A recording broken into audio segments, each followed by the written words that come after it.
दोस्तों, इस दुनिया में मदद करना सबसे बड़ा धर्म माना गया है, लेकिन क्या आप जानते हैं कि कुछ मददें आपके विनाश का कारण बन सकती हैं? आचार्य चाणक्य ने कहा था, हर मदद पुण्य नहीं होती। आज हम जानेंगे उन 3 लोगों के बारे में जिनकी मदद करना अपने पैरों पर कुल्हाड़ी मारने जैसा है। एक बार आचार्य चाणक्य के प्रिय शिष्य चंद्रगुप्त, जो स्वभाव से बहुत दयालु थे, ने एक अनजान व्यक्ति को मुसीबत में फंसा देखकर उसकी मदद की। उन्होंने उस व्यक्ति को भोजन कराया, धन दिया और रहने का स्थान भी दिया। कुछ दिनों बाद उसी व्यक्ति ने चंद्रगुप्त की सारी जमा पूंजी चुरा ली और भाग गया। चंद्रगुप्त दुखी और निराश आचार्य चाणक्य के पास पहुंचे और बोले, गुरुदेव, मैंने तो पुण्य का काम किया था, फिर मेरे साथ ऐसा अनर्थ क्यों हुआ? क्या किसी जरूरतमंद की मदद करना पाप है? आचार्य चाणक्य ने शांत भाव से उत्तर दिया, पुत्र, करुणा और सहायता मनुष्य के सर्वोत्तम गुण है, लेकिन बिना विवेक के इन गुणों का उपयोग करना आग में घी डालने जैसा है।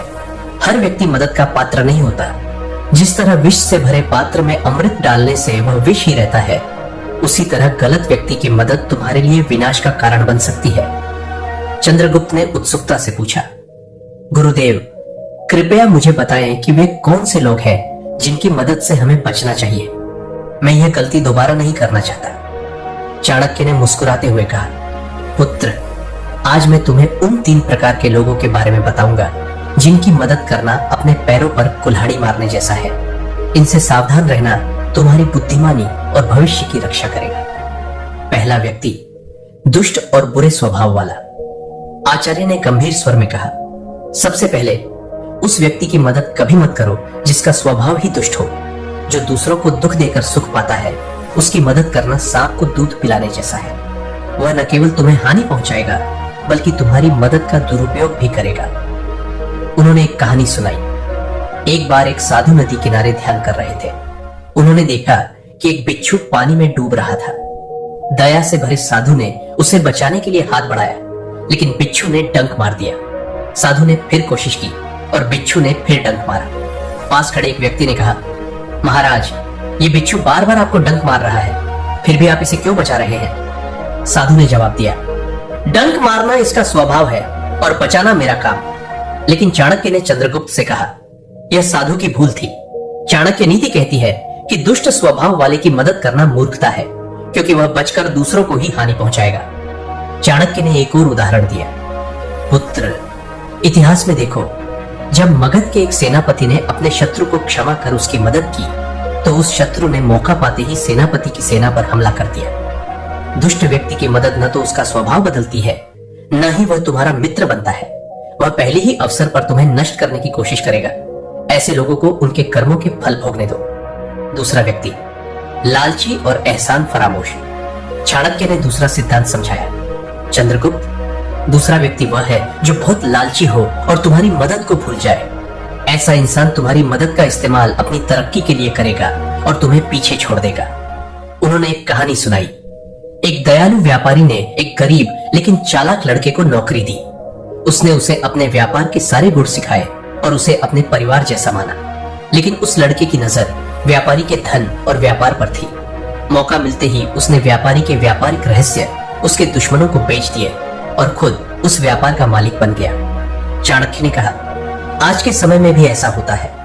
लोग अपने सहकर्मियों की मदद करते हैं, लेकिन वही सहकर्मी बाद में उनकी जगह ले लेते हैं। इसलिए हमेशा देखो कि जिसे तुम मदद दे रहे हो, क्या वह तुम्हारे प्रति वफादार है और तुम्हारी मदद का सम्मान करता है। उन्होंने आगे कहा, जो इंसान तुम्हारी मदद को अपनी हकदारी समझता है, वह तुम्हारा एहसान कभी नहीं मानेगा। वह तुम्हें तब तक महत्व देगा जब तक तुम उसके लिए उपयोगी हो।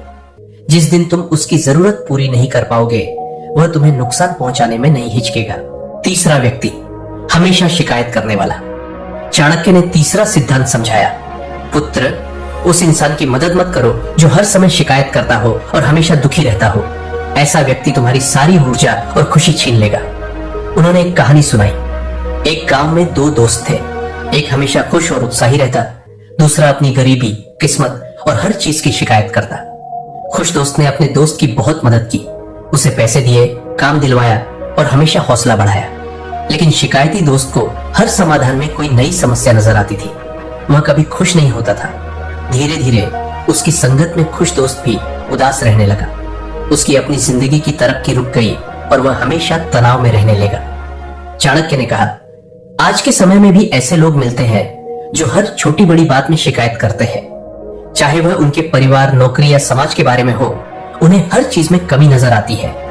ऐसे लोगों की मदद करने से तुम्हारा समय और ऊर्जा बर्बाद होती है। इनसे दूरी बनाना ही समझदारी है। उन्होंने आगे कहा, ऐसा व्यक्ति काले बादल की तरह है जो जहां जाता है वहां की खुशी और रोशनी छीन लेता है। तुम कितनी भी मदद करो, वह कभी संतुष्ट नहीं होगा। उसकी नकारात्मकता तुम्हें भी अपने साथ ले डूबेगी।